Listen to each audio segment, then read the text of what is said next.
അസ്സലാമു അലൈക്കും വറഹ്മത്തുള്ളാഹി. ബിസ്മില്ലാഹിർ റഹ്മാനിർ റഹീം. പ്രഭുവിൻ്റെ ഭാര്യ യൂസുഫ് എന്നെ കടന്നു പിടിക്കുകയായിരുന്നു എന്ന് ആരോപണം ഉന്നയിച്ചപ്പോൾ ഞാൻ നിരപരാധിയാണ്, അവളാണ് എന്നെ വശീകരിക്കാൻ ശ്രമിച്ചത് എന്ന് യൂസുഫ് നബി പറയുകയായിരുന്നു. അപ്പോൾ ആരെയാണ് വിശ്വസിക്കേണ്ടത് എന്ന കാര്യത്തിൽ പ്രഭുവിന് ഒരു തീരുമാനമെടുക്കാൻ കഴിഞ്ഞില്ല.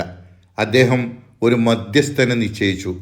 ഭാര്യയുടെ കുടുംബത്തിൽപ്പെട്ട ഒരാളെ തന്നെയാണ് അദ്ദേഹം മധ്യസ്ഥനായി നിശ്ചയിച്ചത് എന്നത് പ്രത്യേകം ശ്രദ്ധേയമാണ്. മധ്യസ്ഥൻ പറഞ്ഞു, യൂസുഫിന്റെ കുപ്പായം പിൻഭാഗത്താണ് കീറിയിട്ടുള്ളതെങ്കിൽ അവൻ തെറ്റ് ചെയ്തിട്ടില്ല, അവളാണ് തെറ്റുകാരി.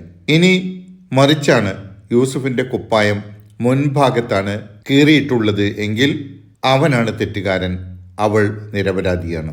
ഇക്കാര്യങ്ങളാണ് ഇന്ന് പഠിക്കുന്ന 26 മുതൽ 28 വരെയുള്ള 3 ആയത്തുകളിൽ പറയുന്നത്. ഖാല ഹിയ റാവദത്നി അൻ നഫ്സി വശഹിദ ഷാഹിദും മിൻ അഹ്ലിഹാ ഇൻ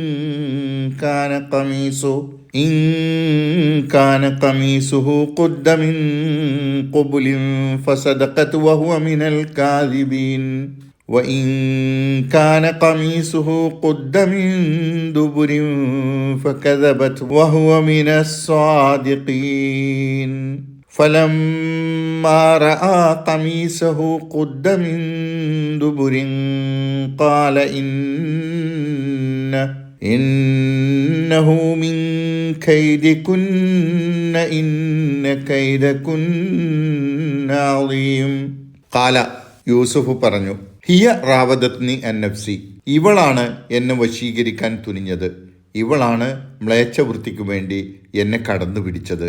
യൂസുഫ് എന്നെ കടന്നു പിടിച്ചു എന്ന് യജമാനന്റെ ഭാര്യ യജമാനനോട് പറഞ്ഞപ്പോഴാണ് യൂസുഫ് പറഞ്ഞത് താനല്ല ഇവളാണത് ചെയ്തത് എന്ന് യജമാനനോട് പറഞ്ഞത്. ആ ഘട്ടത്തിൽ ആര് പറഞ്ഞതാണ് വിശ്വസിക്കേണ്ടത് എന്ന കാര്യത്തിൽ അദ്ദേഹത്തിന് അവ്യക്തതയുണ്ടായി.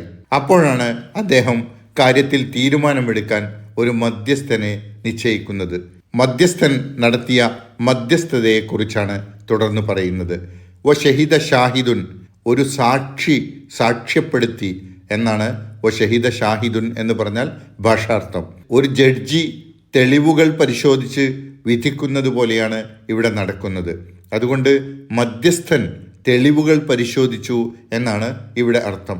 മിൻ അഹ്ലിഹ, അവളുടെ കുടുംബത്തിൽ നിന്നുള്ള, അവളുടെ തന്നെ കുടുംബത്തിൽപ്പെട്ട ഒരാളെ സാക്ഷിയായി അദ്ദേഹം നിശ്ചയിക്കുകയായിരുന്നു.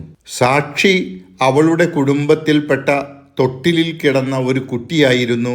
ഒരത്ഭുത ദൃഷ്ടാന്തം പോലെ ആ കുട്ടി തൊട്ടിലിൽ കിടന്ന് വിധി പറയുകയായിരുന്നു എന്നൊക്കെ വളരെ ദുർബലമായ ചില വിവരണങ്ങൾ കാണാൻ കഴിയും. എന്നാൽ അതൊക്കെ കെട്ടുകഥകളായിരിക്കാനാണ് സാധ്യത.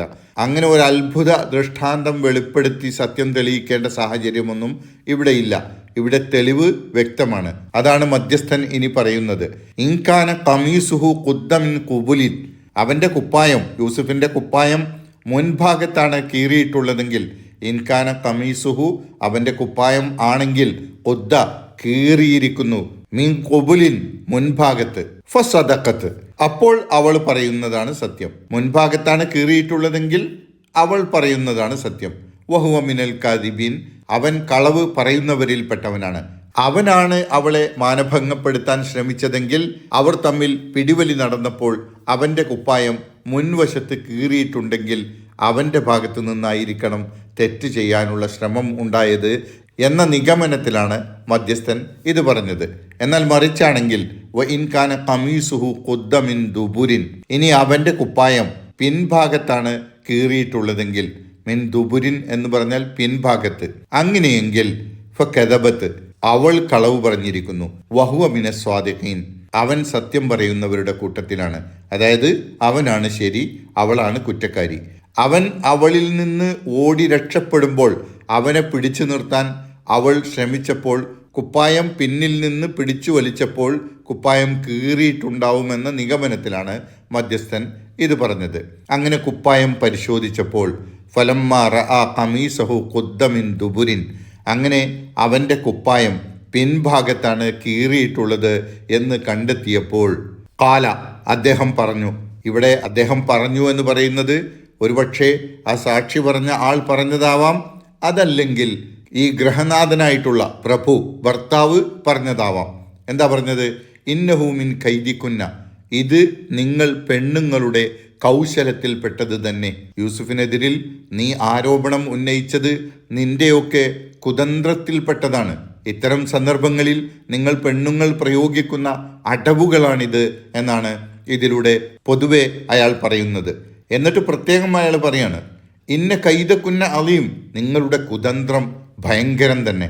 അതായത് ഇത്തരം സന്ദർഭങ്ങളിൽ പെണ്ണുങ്ങൾ പലതരം കൗശലങ്ങളും പ്രയോഗിക്കുമെന്ന് ആദ്യം പൊതുവിൽ പറഞ്ഞ ശേഷം പിന്നെ ഇന്ന കൈദക്കുന്ന അലീം എന്ന് അദ്ദേഹം പറയുന്നതിലൂടെ, എന്നാൽ നീ ഇപ്പോൾ ഈ പ്രയോഗിച്ച കുതന്ത്രം അത് ഭയങ്കരം തന്നെ, അത് നിങ്ങളുടെ പൊതുവിൽ ഉള്ള കുതന്ത്രം പോലെയല്ല, ഇത് ഭയങ്കര കുതന്ത്രം തന്നെയായിപ്പോയി എന്ന് അദ്ദേഹം അത്ഭുതപ്പെടുകയാണ്. ഇവിടെ ഒരു കാര്യം മനസ്സിലാക്കേണ്ടത്, പുരുഷന്മാരെക്കാൾ കൂടുതൽ കുതന്ത്രം മെനയുന്നവരാണ് സ്ത്രീകൾ എന്ന് പറയാനല്ല ഇവിടെ ഇത് പറഞ്ഞിട്ടുള്ളത്. സ്ത്രീകൾ മൊത്തത്തിൽ ഭയങ്കര കുതന്ത്രക്കാരികളാണ് എന്ന് പറയാനല്ല. അങ്ങനെ ഇവിടെ അള്ളാഹു പറഞ്ഞിട്ടുമില്ല. മാത്രമല്ല അള്ളാഹു അല്ല ഇത് പറയുന്നത്. ആ മനുഷ്യൻ, അത് സാക്ഷിയാവട്ടെ അല്ലെങ്കിൽ ഗൃഹനാഥനാവട്ടെ, അദ്ദേഹം പറഞ്ഞത്, അദ്ദേഹം അത്ഭുതത്തോടുകൂടി പറഞ്ഞ കാര്യം അള്ളാഹു ഇവിടെ വിവരിക്കുകയാണ് എന്നാണ് മനസ്സിലാക്കേണ്ടത്. അള്ളാഹു സുബ്ഹാനഹു വ തആല നമ്മെ അനുഗ്രഹിക്കുമാറാകട്ടെ. അസ്സലാമു അലൈക്കും വറഹ്മത്തുള്ളാഹി വബറകാതുഹു.